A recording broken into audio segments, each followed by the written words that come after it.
agradecemos ao Dr. André Bertuol e passamos a palavra, então, ao Dr. Anderson Alarcon. Muito boa tarde a todos, a todas. Quero agradecer efusivamente o convite carinhoso e merecido, né, Rui, a mim realizado. Cumprimento a pessoa do nosso presidente, o desembargador Cid Goulart.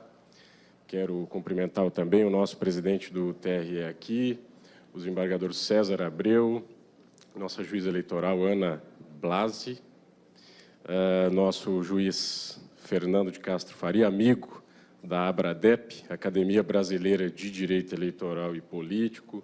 Agradecer o carinho do convite dos amigos Rui, mestre Rui Espíndola, os amigos Pierre, o amigo Luiz Magno, o amigo Canela, enfim, todos os queridos aqui de Santa Catarina. E já que não temos especificamente nessa mesa, peço licença ao presidente para cumprimentar todo o auditório na pessoa da ilustrada advogada que se encontra na segunda fileira após a câmera terceira cadeira, a doutora Elisiane Vezintana. Muito obrigado pela sua presença. Sintam-se todas cumprimentadas aqui na sua pessoa. Falar de condutas vedadas é um tema muito complicado, especialmente nesse cenário de confusão, de deforma eleitoral, inaugurada pela mini-deforma, ou reforma, pela Lei 13.165, e quero chamar a atenção especificamente, já que o tempo é bastante curto, para dois temas, ou dois pontos bastante precisos. O primeiro deles diz respeito exatamente àquilo que me parece que vai dar bastante problema esse ano eleitoral, que se refere aos gastos com publicidade institucional. Muito embora não seja usada essa palavra institucional, óbvio que com o advento da Lei de Acesso à Informação e todos os princípios de transparência, nós precisamos fazer, claro, a separação entre publicidade legal e institucional. Parece pouco, mas vejam que interessante, eu sou consultor-geral da União dos Vereadores do Brasil, tenho a oportunidade de percorrer o país inteiro, literalmente, e essa pergunta é muito corrente. Ah, doutor, então vou tirar o site do ar. Não vou mais publicar as portarias, não vou mais publicar as leis, não vou mais publicar os contratos. E aí você tem que, então, fazer a diferenciação de que não, obviamente, se o cidadão deixar de fazer isso, incorrerá em um problema, porque está deixando de cumprir uma obrigação legal, portanto, publicidade legal, vedada, então, a publicidade institucional. E aqui ouso, com bastante respeito, é claro, pensar um pouquinho diferente do nosso procurador Bertuol, inclusive para afirmar, eu estou com o artigo pronto, só não sei se o publicarei por esses dias ou deixarei para alegar nos casos concretos, nesse primeiro momento, afirmando que a legislação alterada nesse ponto, reduzindo a fórmula de cálculo agora para o primeiro semestre, os 6 meses, não devem ser aplicadas e consideradas para essas eleições. E faço isso com bastante tranquilidade, tendo em vista os princípios orçamentários. Vejam, os senhores, que a lei foi aprovada em setembro de 2015. Embora respeitando a anualidade eleitoral, portanto, parte-se do pressuposto que, sob o ponto de vista eleitoral, estaria atendido para a sua aplicação na eleição vindoura, sob o ponto de vista constitucional orçamentário, estaria em confronto e em violação, porque imaginem os senhores que todo e qualquer orçamento é baseado pelo princípio da programação, pelo princípio da antecedência. E o gestor público, quando eleito, lançou mão de cumprir o orçamento que pegara pronto já do gestor anterior, no primeiro ano, e passou a fazer o seu plano plurianual, a sua LDO, a sua lei orçamentária, tal qual manda a Constituição Federal e toda a legislação que rege a matéria. E, nesse sentido, ele fez toda a programação para a execução orçamentária até o final do seu mandato. e é surpreendido ao final do ano com uma legislação dizendo que nada daquilo que ele fez por força obrigação da lei do orçamento, naquele primeiro semestre, não poderá ser mais aplicado.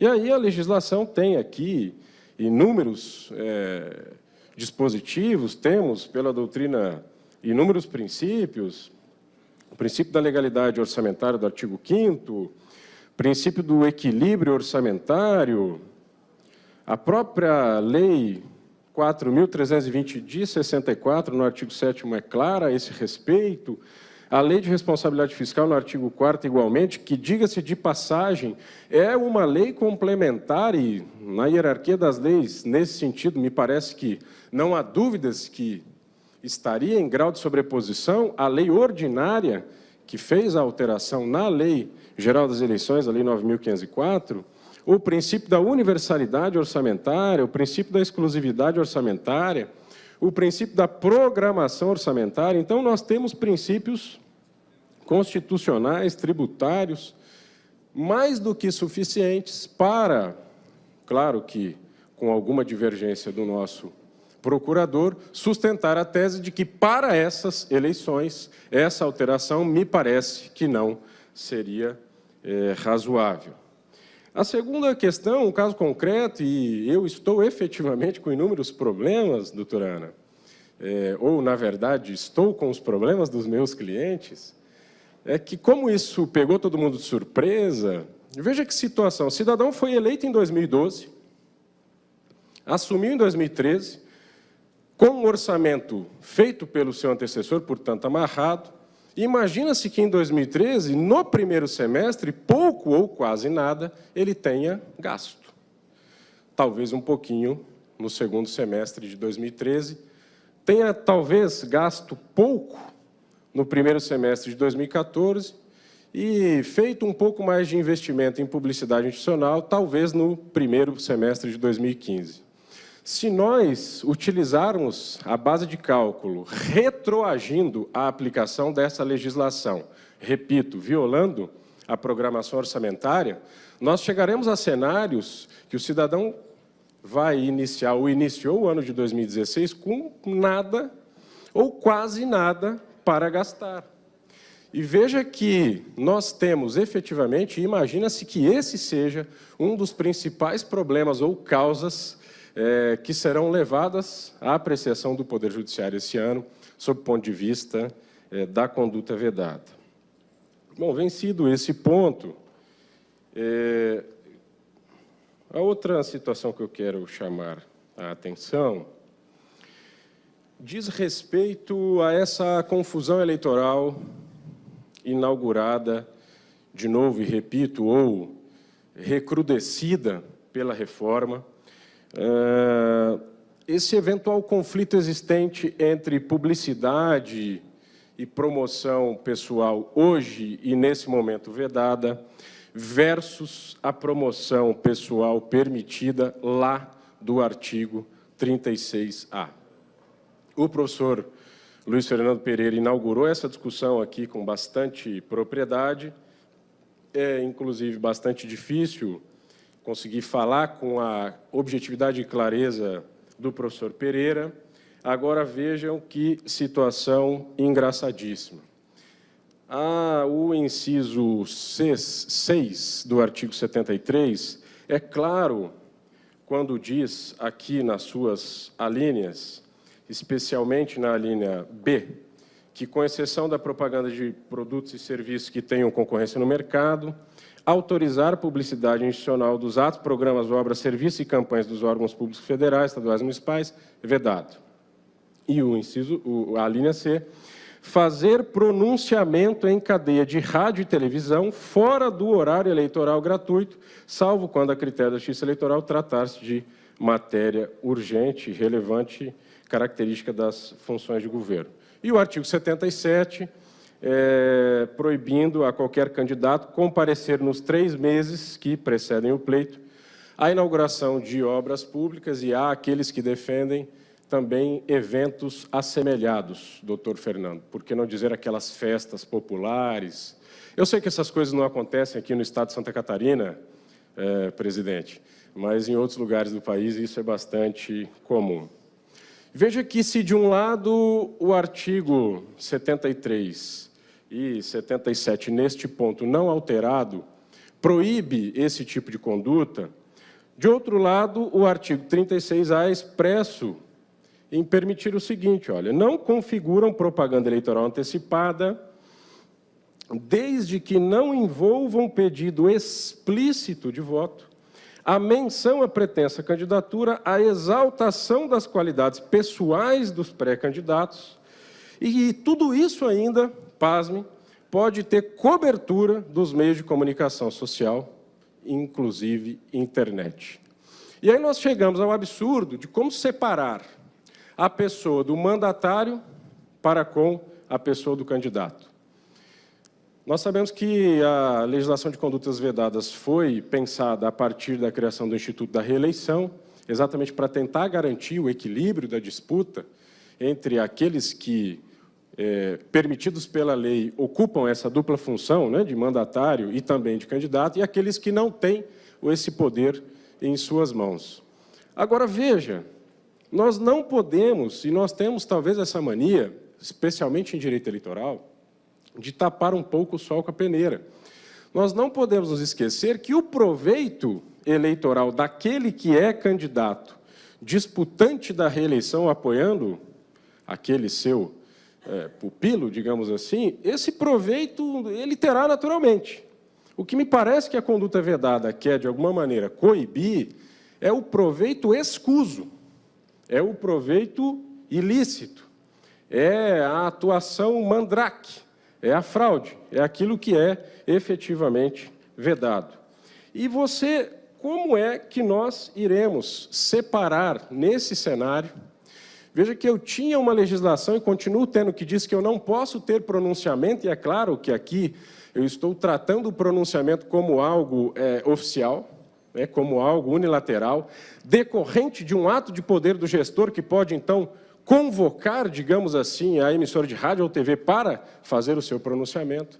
Claro que eu estou proibindo que ele use esse poder, mas não estou proibindo, ao contrário, estou expressamente permitindo que esse mesmo cidadão, não na Constituição, na condição institucional de prefeito ou vereador ou de mandatário, mas sim na condição pessoal de pré-candidato, se utilize do mesmo instrumento, leia-se rádio, TV,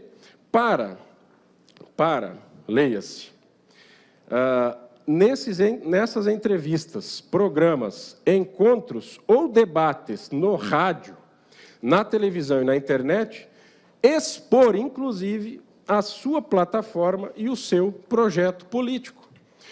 Como dar congruência a essa situação e como tomar o cuidado para separar essas condutas?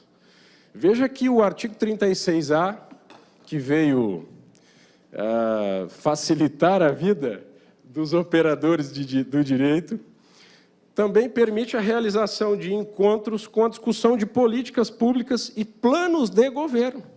Isso pode ser feito agora. E, mais do que isso, a realização de debates entre os pré-candidatos.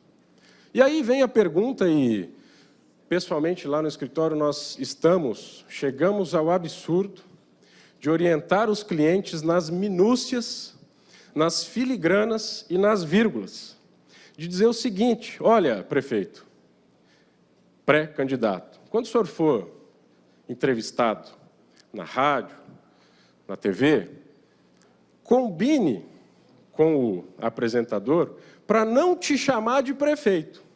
Porque se ele te chamar de prefeito, vai dar a impressão que o senhor está ali falando institucionalmente, todo mundo sabe que ele é prefeito, veja que coisa. E peça a ele, então, para te chamar de cidadão, de pré-candidato, e deixe claro que a sua presença ali é de pré-candidato. E aí, a pergunta que todos fazem: mas, doutor, eu sou prefeito, a lei me autoriza a falar do que eu fiz, a discutir plataforma, nós estamos em eleição cujo objeto Direto é a discussão de política pública, plano de governo para a cidade, o que você fez, o que você deixou de fazer e quer fazer. E se começarem a me perguntar das obras, daquilo que fiz, daquilo que não fiz, não posso falar. Veja que sinuca, veja que situação difícil. Qual o teor dessa divulgação de natureza pessoal? Não se falará nada do que o agente político fez institucionalmente? Se não for permitido, amigos, qual o sentido disso tudo, então? O 36A não poderia ter sido mais claro quando, no inciso seguinte, diz que a divulgação institucional neste período de pré-campanha de atos parlamentares e debates legislativos é permitida. A única condição, mestre Rui Espíndola, é que não se faça o pedido explícito de voto. Como ajeitar, como diz um amigo meu, esse inciso que diz que pode de um lado e não configurar a promoção, a publicidade institucional dele enquanto representante institucional na conduta vedada do outro? A divulgação de posicionamento pessoal é permitida, a realização de reuniões em qualquer localidade. De novo, qual o teor dessa divulgação pessoal? O parágrafo 2º conseguiu complicar um pouco isso, se isso fosse possível, doutora Ana, complicar, quando disse que não bastasse poder fazer tudo isso, doutora Elisiane Wesenthaler, o pedido de apoio político e a divulgação da pré-candidatura, a divulgação das ações políticas que foram desenvolvidas e das que se pretende desenvolver, tudo isso é permitido. Eu não posso pedir o voto, mas eu posso pedir o seu apoio político. Como é que eu...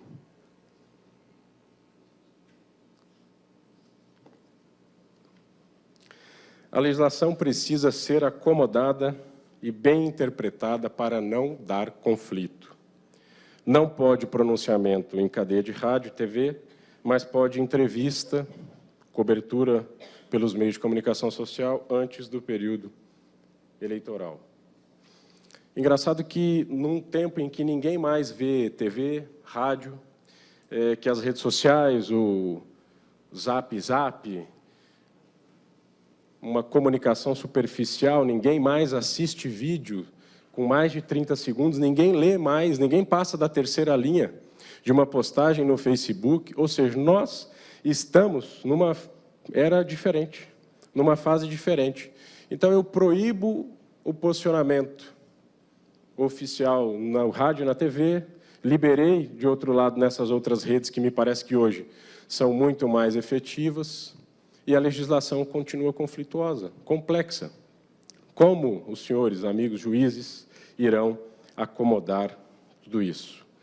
Aqui, repito, a dica que demos para não se identificar institucionalmente como prefeito, como vereador, e nessas ocasiões se identificar como cidadão, como pré-candidato, parece loucura, e é, na verdade, mas nesse novel cenário ainda mais confuso, uma vírgula pode fazer toda a diferença.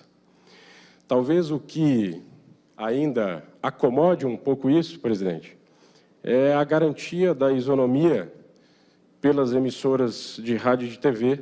Talvez isso seja, ou talvez esse seja o elemento diferenciador das condutas vedadas. Porque lá nas condutas vedadas o pronunciamento é oficial, o cidadão convoca aquele pronunciamento. Aqui, no 36A, para que aquilo não configure um abuso ou uma ilegalidade, as emissoras devem conferir tratamento isonômico, abrindo a possibilidade para que outros também o façam. Estranho, de fato é estranho. Não pode enquanto mandatário, pode enquanto candidato. E aí, amigos e amigas, o que nos parece que precisamos, e que tem faltado um pouco nesse cenário confuso do direito eleitoral, é que nós devamos encontrar ou aplicar, analisar tudo isso com razoabilidade. Muito embora muitas condutas vedadas possuam descrição meramente objetiva, nesses casos nós defendemos que é preciso aquilatar o elemento volitivo, o elemento de vontade que poderia caracterizar a má-fé ou não na realização daquela conduta, que deixaria de ser uma realização lícita daquilo que permite, digamos, a pré-campanha do 36A para se transfigurar ou configurar ou transcender numa conduta vedada.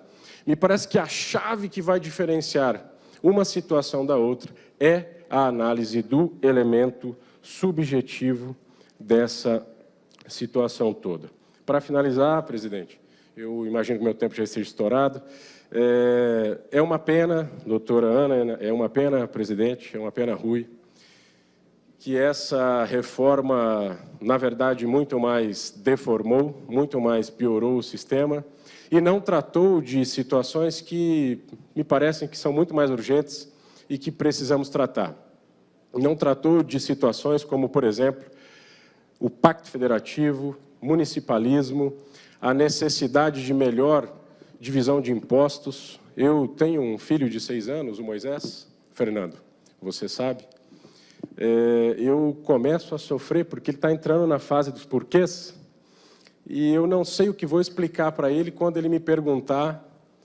Eu imagino que ele vai perguntar isso, porque eu falo tanto isso. Ele fala, papai, mas espera lá, nós temos um sistema federativo em que temos União, Estados e municípios. A União e o Estado é uma ficção. Pode ser que ele me pergunte se eu conheço alguém que se casou na União ou se formou no Estado, eu vou acabar dizendo que não, que, na verdade, eu conheço apenas pessoas que vivem nos municípios, que a vida acontece de fato e de direito nos municípios. Ele vai me perguntar, papai, se a vida acontece de fato e de direito nos municípios, são os municípios, enfim, que formam o conjunto do país, são os municípios que geram as riquezas, são os municípios que, inclusive, mandam os impostos para a União.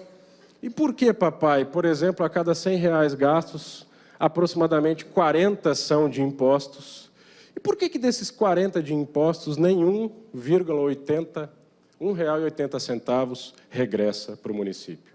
Essas são discussões que, infelizmente, doutor Fernando de Joinville, se minha memória não me falha, essas são questões... O senhor depois tem que me pagar um café, porque há 3 anos o senhor me negou uma liminar, viu? Mas já não tenho mais o rancor, não. Brincadeira, estou brincando com o senhor, claro que não teve liminar nenhum. Mas me lembro quando estive despachando em seu gabinete há uns 3, 4 anos em Joinville, salvo engano, que alegria vê-lo aqui, e fico pensando o que é que vou responder ao meu filho quando ele me perguntar isso. Eu faço um sanduíche do meu mestrado nos Estados Unidos, e lá nos Estados Unidos, quando a gente conta essa história dessa divisão tributária, de como tudo isso se aplica, é muito difícil, ninguém entende. Questões como essa, infelizmente, ficaram da reforma que se intitulou política, e se política era, nós estamos, então, deveríamos discutir questões referentes à polis, ao interesse das cidades, e nada disso aconteceu. Educação para a cidadania, enfim, são tempos estranhos, amigos e amigas, tempos de ambientes papagaizados, de um movimento opinizado, em que não se tem clareza daquilo que é opinião pública, daquilo que é opinião publicada, como já nos ensinou o francês Pierre Bourdieu. Estamos passando por uma onda, ou ondas depuradoras, demonizadoras, e nos esquecemos que exatamente ondas como essas, num passado não muito distante, justificaram a implementação do nazismo, de ditaduras, de barbáries. Vivemos um tempo de criminalização da política, criminalização dos políticos. Oxalá não acordemos tarde.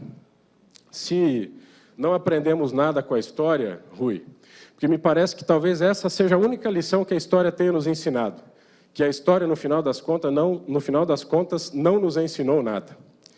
E se não aprendemos nada com a história, doutor Fernando, talvez pudéssemos aprender um pouco com a arte. Para quem gosta de arte, já ouviu falar daquele pintor famoso, o Claude Monet? E o Claude Monet se tornou famoso e deu essa lição exatamente porque a beleza das telas de Monet está no fato de você guardar a distância ideal para apreciá-la. Você nem pode ficar muito longe e você nem pode colar o nariz na tela. para enxergar o conjunto da beleza da obra de Monet, você precisa guardar a distância ideal. Me parece que, no direito eleitoral, estamos com um nariz numa conduta vedada, outro nariz numa propaganda antecipada permitida, e não estamos guardando a distância ideal para entender tudo isso, entender o contexto, entender o todo. Para sair dessa confusão, artigo 73 versus artigo 36A, entrevistas, promoção pessoal, insegurança, deforma, sistema confuso, reeleição, condutas vedadas, pré-campanha, propaganda antecipada, promoção pessoal. Se de um lado, Rui, temos o direito penal do inimigo, desse nosso lado aqui do direito eleitoral, peço desculpas pela brincadeira, mas me parece que sistematizamos o direito eleitoral chacrinha, que é aquele que não veio para esclarecer, mas sim para confundir. E ainda pode te dar não só um abacaxi, como ainda pepinos e cebolas para o choro de muitos.